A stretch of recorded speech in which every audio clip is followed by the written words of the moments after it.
Irmãos, deixa eu perguntar uma coisa aqui pra vocês. O que você faria se você estivesse dormindo no seu quarto? Aí de repente você acorda e vê o próprio diabo ali sentado na cadeira do lado da sua cama. Como que você reagiria? Você iria repreender em nome de Jesus? Você iria dar um grito? Você iria se esconder debaixo do edredom? Como que seria? Fala pra mim. Se eu te contar que tem um homem que passou por essa situação, só que ele teve uma reação muito diferente do que a gente teria. E eu vou falar sobre esse homem de Deus aqui e depois eu vou trazer uma mensagem muito importante para você saber como não dar espaço para o diabo. É isso mesmo, irmãos. Nós temos o poder de escolher se o diabo vai ter poder sobre a nossa vida ou não. Eu sei que muita gente vai dizer assim: eu sou uma pessoa de fé, eu tenho Deus no coração e eu tenho certeza que o inimigo não tem poder contra a minha vida. Essas coisas ruins não pegam em mim. Irmão, será mesmo? Eu vou te mostrar aqui na Bíblia o que realmente é necessário para você fazer, para que realmente você esteja blindado. Não só você, mas a tua família. Eu creio que tudo vai fazer sentido a partir desse momento que eu vou contar aqui, tá bom? Vamos lá. Esse homem, ele é chamado de Smith Wigglesworth. Pensa comigo, é um nome difícil, hein? Smith Wigglesworth. Eu já li os livros dele, inclusive tem um livro muito bom chamado O Apóstolo da Fé. E esse livro conta sobre os milagres que ele fez, aliás, que Deus fez através dele, e são milagres extraordinários, irmãos. Inclusive, ele nunca escreveu nada. As pessoas que escreveram sobre os casos dele, ele era uma pessoa muito simples, ele era um encanador, mas um dia o Espírito Santo batizou ele e ele ficou cheio do Espírito Santo. E naquela mesma noite, ele pediu para trazer uma mensagem lá na igreja. Quando ele começou a pregar, irmãos, Deus começou a operar em milagres e maravilhas. A esposa dele saiu correndo, ficou desesperada, porque ela dizia: esse não é o meu marido? O que aconteceu com o meu marido? Porque Deus fez uma obra tremenda. Um homem que antes era meio rude, meio sem educação. Inclusive, ele chegou a colocar sua esposa para fora de casa, porque teve uma época que ele não estava muito firme com Deus. Mas depois ele se tornou um grande evangelista e um grande avivalista, porque Deus fez milagres extraordinários. Só para você ter noção, eles registraram que mais de 20 pessoas foram ressuscitadas através da oração de Smith Wigglesworth, inclusive a sua esposa. Um dia ela estava pregando e durante a pregação ela caiu no chão morta. E irmãos, naquela hora ele foi lá e orou e ele falou o seguinte: morte, saia dela em nome de Jesus. E naquela hora ela voltou para o corpo, né? A sua alma voltou. E então ela falou para o seu esposo: por favor, não ore mais por mim, não ore por mim, porque o Senhor está me chamando. E em seguida ela fechou os olhos e partiu definitivamente. Irmão, sabe o que aconteceu? Esse homem, como eu disse para vocês, ele teve uma reação inesperada. Um dia ele estava dormindo, tinha acabado de chegar em casa, tinha pregado, Deus tinha usado ele poderosamente, e então ele caiu no sono. E olha o que aconteceu. Na hora que ele dormiu, aquele sono pesado, de repente ele acordou e o diabo estava sentado ali do seu lado. Sabe o que ele fez? Ele simplesmente olhou para o inimigo e falou o seguinte: é você então? É você que está aí? E simplesmente, irmãos, ele virou para o lado e acabou dormindo. O que nos leva a pensar que esse homem, ele estava tão cheio de Deus, ele tinha tanta fé, ele acreditava tanto em Jesus e em quem ele era em Cristo, que, irmãos, ele simplesmente ignorou o diabo, humilhando ele ali. E então, assim, nós precisamos realmente aprender com esses homens de Deus do passado. Então, se você gostar desse tipo de conteúdo, se você quiser que eu conte mais histórias de pessoas que foram tremendamente usadas por Deus, então deixa aqui nos comentários para eu saber, tá bom? Nós já vamos começar com a mensagem. Eu quero te mostrar uma porta muito perigosa que talvez você esteja abrindo sem perceber, e o inimigo, ele tem entrado por essa brecha. Então, antes de começar, eu só quero pedir que você se inscreva no meu canal. É muito rapidinho. Ative também o sininho que vai aparecer aí do lado e selecione a opção todas para você não perder os próximos vídeos que eu colocar, tá bom? Eu quero que você participe aqui comigo na oração da manhã, às 4 horas da manhã, e também a oração da noite, às 6 horas da noite. Tem sido uma bênção. Glória a Deus. Então vamos lá. Irmãos, antes da gente falar sobre batalha espiritual, sobre legalidades no mundo espiritual, eu quero que você entenda uma diferença muito grande entre invasão e permissão. Deixa eu te explicar. Uma invasão é quando é algo forçado, mas uma permissão é uma escolha nossa. Você permitiu aquilo ali. E é sobre essa escolha que o apóstolo Paulo falou lá no livro de Efésios, capítulo 4, o versículo 26 e o 27. quando vocês ficarem irados, não pequem. Apaziguem a sua ira antes que o sol se ponha e não deem lugar ao diabo. Agora vamos analisar o que Paulo disse aqui, irmãos, porque é muito poderoso. Paulo não disse assim, não fiquem irados. E por que ele não falou isso? Porque, irmãos, a ira, a raiva é uma emoção humana. O próprio Jesus se irou com a falta de respeito no templo, lembra? Ele jogou as cadeiras para o alto, ele empurrou as mesas, porque ele estava irado com aquela falta de zelo, de cuidado com as coisas de Deus. Então, a questão não é não sentir raiva, é o que a gente faz quando a gente tem esse sentimento. E por isso Paulo, ele completou assim, quando vocês ficarem irados, não pequem. E aí vem o segredo que Paulo falou logo em seguida. Ele disse, apaziguem a sua ira antes que o sol se ponha. E por que Paulo falou que nós temos que ter pressa em abandonar esse pecado o mais rápido possível? Porque, irmãos, a ira que não é resolvida, que dorme com a gente, ela vira uma outra coisa no dia seguinte. Ela vira amargura, raiz de mágoa, ressentimento. E é exatamente essa raiz que cria o lugar perfeito para o diabo ocupar. Tanto é que Paulo termina esse versículo dizendo, e não deem lugar ao diabo. Irmãos, a palavra lugar, nesse momento aqui, no original, significa um ponto de apoio, uma oportunidade. E olha que interessante aqui, o diabo ele não tem poder de criar um lugar dentro de você do nada. Não, ele precisa que você ceda esse espaço. E como é que a gente cede esse espaço para ele? Guardando raiva, alimentando o ódio, sentimento de vingança, alimentando a ofensa, remoendo aquilo que alguém fez contra você, aquela injustiça que você sofreu, entendeu?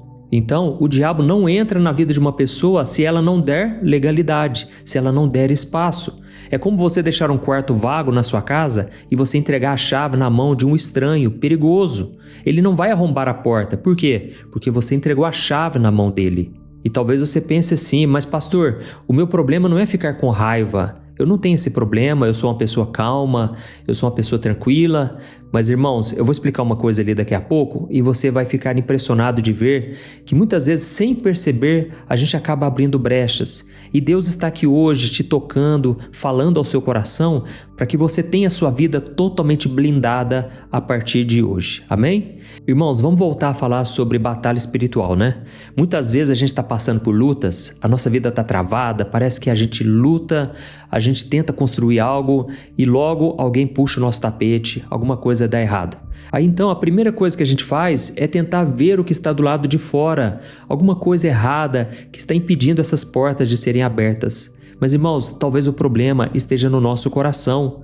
Sabe, tem muita gente que fica tentando lutar contra o diabo o tempo todo. E elas ficam repreendendo, elas ficam mandando embora todo mal. Eu me lembro, irmãos, que uma vez eu fiz parte de uma igreja, e eu era novo convertido, e eles falavam muito do diabo, sabe? Tudo era o inimigo, tudo era o cão, era o mal que estava tentando contra a nossa vida. Irmãos, eles me ensinavam a estudar sobre os nomes de demônios, a maneira como eles atuavam. E eu vou falar uma coisa para você, isso é válido, é importante você ter esse tipo de conhecimento, mas, irmãos, o problema é que aquele povo era muito bitolado. E o pior ainda é que eu fiquei muito mais bitolado, sabe? Eu chegava em casa, irmãos, eu orava em todo o cômodo e parecia que aquela oração não servia para nada, então eu orava de novo e orava.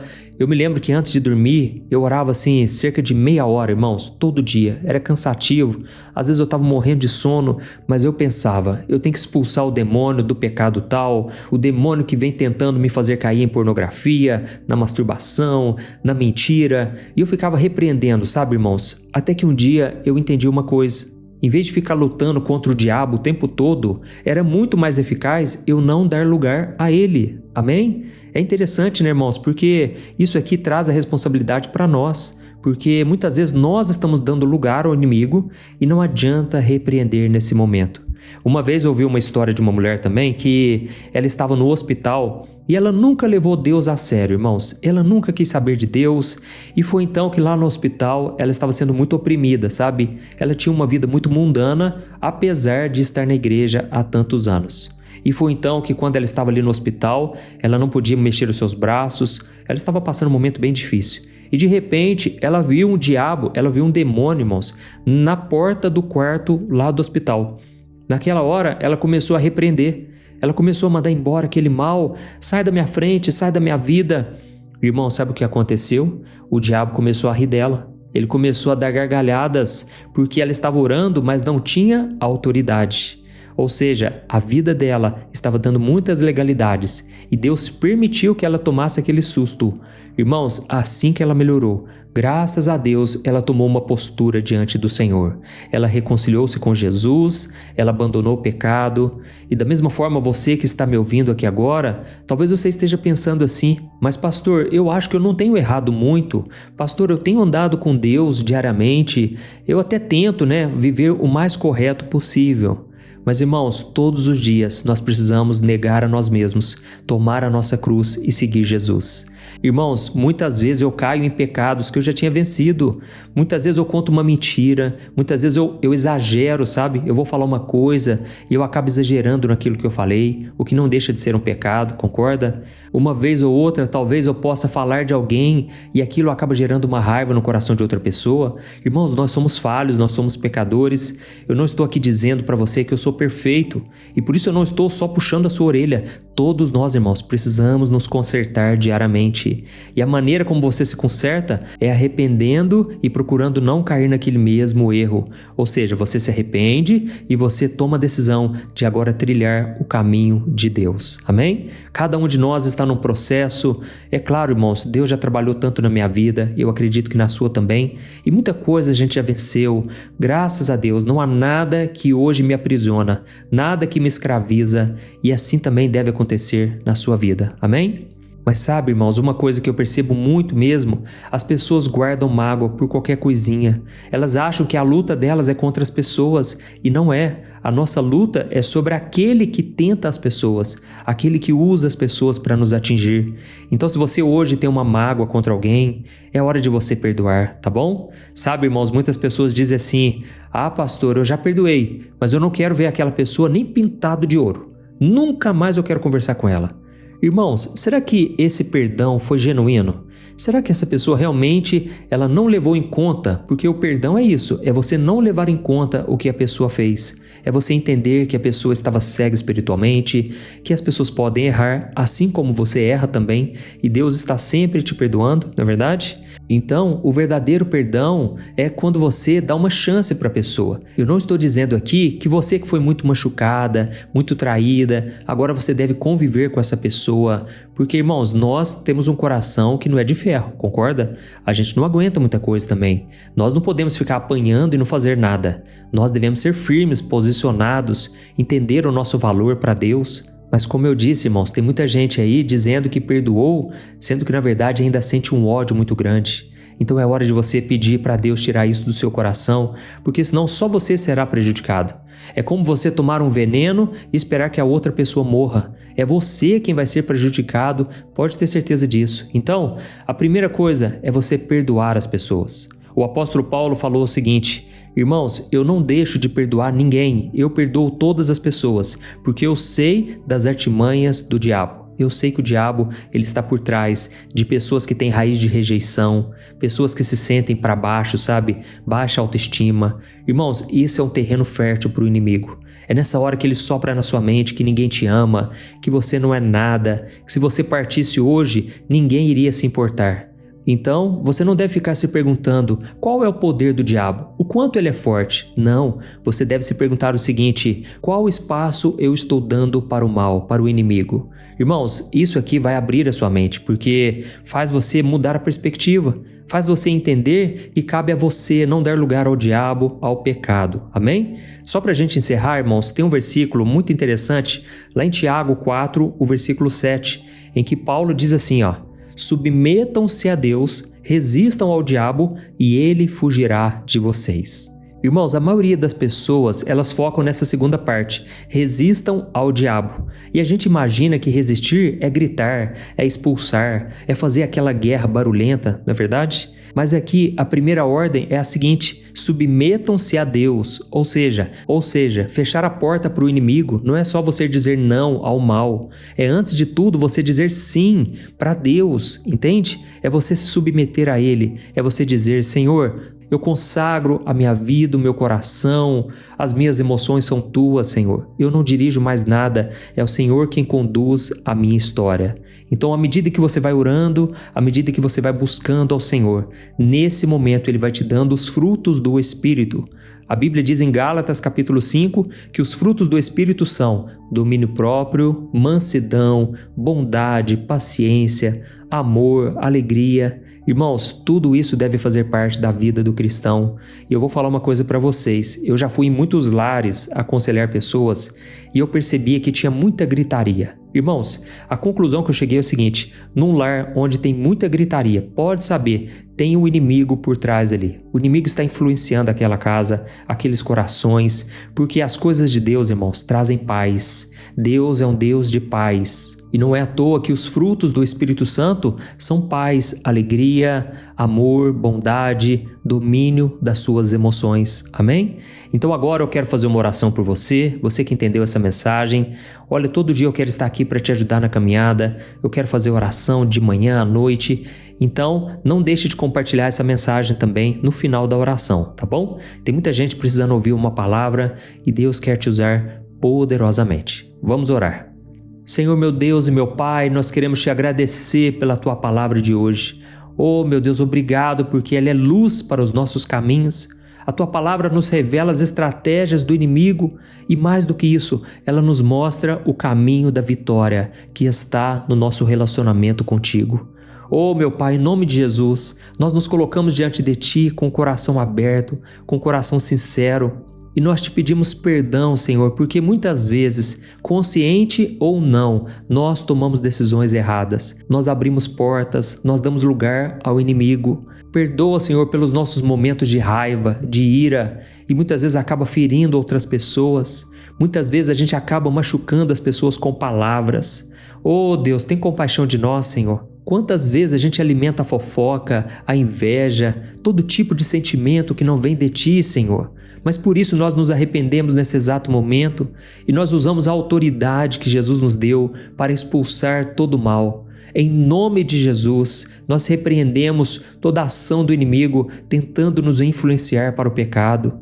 Em nome de Jesus, nós cancelamos os planos de Satanás contra a nossa vida e nós te pedimos, Senhor, blinda o nosso coração, a nossa mente, guarda-nos debaixo das tuas asas, debaixo da sombra do Altíssimo. Aleluia. Pai, tem muitas pessoas aqui que estão com falta de paz, estão guardando mágoa, estão guardando raiva, não conseguem liberar o perdão de forma alguma. Oh Deus, nós não aceitamos isso na nossa vida, Senhor. O nosso coração tem que ser totalmente teu. E eu sei que muitas vezes o inimigo se aproveita dessa raiva e ele causa mais contendas ainda. Pai, nos ajude a falar palavras boas, palavras santas, puras, que vão trazer paz e edificação. Ajuda a gente, Pai, a ser santos cada dia mais e que possamos andar em obediência à Tua palavra cada vez mais. É no nome de Jesus que nós oramos e te agradecemos. Amém. Glória a Deus. Aleluia. Oh, meu querido, minha querida, olha, estou tão feliz por você ter orado comigo. Eu tenho certeza que você foi tocado, porque eu fui muito tocado pela palavra hoje. E eu peço agora que você clique em gostei, isso ajuda o YouTube a divulgar para mais pessoas. E eu vou deixar aqui na tela também alguns vídeos que vão te edificar. E não se esqueça de compartilhar, enviar essa semente para muitas pessoas que estão precisando agora. Amém? Deus te abençoe, um grande abraço.